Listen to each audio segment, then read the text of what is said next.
இவர்களுக்கு பாக்யாதிபதி அப்படின்னு சொல்லக்கூடிய புதன் இவர்களுக்கு 12ஆம் வீட்டுல உச்சம். அப்ப இவர்களுடைய 12ஆம் வீடுங்கிறது காலபுருஷனுக்கு 6ஆம் வீடு ஆகிறது. அப்ப கடனை கொடுக்கிறது.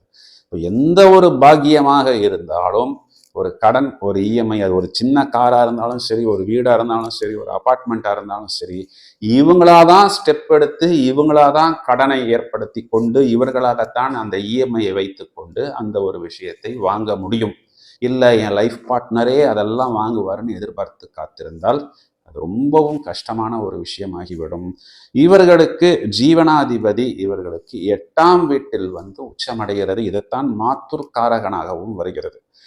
குடும்பஸ்தானத்தில் நீசமாகக்கூடிய அந்த சந்திரன் அஷ்டமத்தில் இவர்களுக்கு உச்சமடைகிறது. அப்ப 2 இடங்கள்லையுமே பார்த்தோம்னா திருமணம், திருமணத்துக்கு பிறகு இந்த தாயுடைய அன்பு, அரவணைப்பு இவர்களுக்கு பெரிதாக கிடைப்பதில்லை.